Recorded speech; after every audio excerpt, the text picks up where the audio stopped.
अस्सलाम वालेकुम नाज़रीन, दिस इज़ मान आपके अपने चैनल जापान मशीनरी से। कोई 100 से लेकर 200-300 जानवर हैं जिनको आपको सुबह शाम या 3 दफ़ा फीड करवाना पड़ता है, और उनकी फीड का जो तैयारी है उस तैयारी के अंदर अगर आप 20 से 25 बंदे भी अपने पास भर्ती कर लें तो शायद वो भी इतने अच्छे तरीके से काम नहीं कर पाएंगे जितना ये अकेली मशीन आपकी डेयरी फार्म के ऊपर एनिमल फीड को मैनेज करने के लिए इस्तेमाल होगी। बेसिकली इसको कहा जाता है TMR मशीन। ये टोटल मिक्स्ड राशन इसकी एब्रीवेशन बनती है। पास एक छोटी से छोटी कैपेसिटी का ट्रैक्टर होना चाहिए। ट्रैक्टर ड्रिवन ये मशीन है। ट्रैक्टर के साथ इसको टो कर लिया जाता है। आप जानते हैं जैसे आपने एनिमल को साइलेज भी खिलाना है, उसके अलावा ड्राई मैटर में आपने तूड़ी भी डालनी है, फिर आपने इसके अंदर वंडा भी डालना है, फिर आपने इसके अंदर minerals, bypass fat, toxin binder, इस तरह की बहुत सारी चीजें ऐड करनी होती है जिसको आप मैनुअली इतने अच्छे तरीके से मिक्स नहीं कर पाते, जिसकी वजह से जो इक्वल डिस्ट्रीब्यूशन ऑफ फीड है वो एनिमल्स तक आप नहीं पहुंचा पाते। तो अगर आप देखेंगे तो ये 6 क्यूबिक मीटर के अंदर ये मशीन है। 220 से लेकर 250-300 जानवरों तक वन टाइम आप इसको कंट्रोल कर सकते हैं। अटैच हो जाएगा। इधर देखेंगे तो ये इसकी हाइड्रोलिक असेंबली है। ये यहाँ पे सारे लीवर लग जाएंगे। इसका सारा कंट्रोल जो है वो ड्राइवर के हाथ में होगा।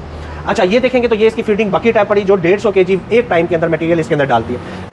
इन जगहों के ऊपर हुक्स के अंदर बकेट्स लग जाएंगे। यहीं पे इसके हाइड्रोलिक जैक इसके साथ इंस्टॉल होंगे। यहाँ पे एक और अगर आप देखें तो हाइड्रोलिक जैक ये दिया गया, असेंबली दी गई है। इससे आप कंट्रोल करेंगे। बकेट के अंदर आप फीड डालेंगे जो चीज़ भी डालनी है, और इसको जब आप प्रेस करेंगे वो बकेट ऑटोमेटिकली जाके सारा मटेरियल इसके अंदर मेन फीड मिक्सचर के अंदर जो आपका TMR है उसके अंदर डाल देंगे। कितना आपने जो भी इंग्रेडिएंट्स है वो सारा इसके अंदर रिकॉर्ड भी मेंटेन हो सकता है। जैसे जैसे आप इसके अंदर डालते जाएंगे यहाँ पे वेट आता जाएगा, उसको आप सेव करते जाएंगे। देख के बाय करना चाहते हैं तो लाहौर ब्रांच पे और इसको हासिल कर लें। बहुत शुक्रिया।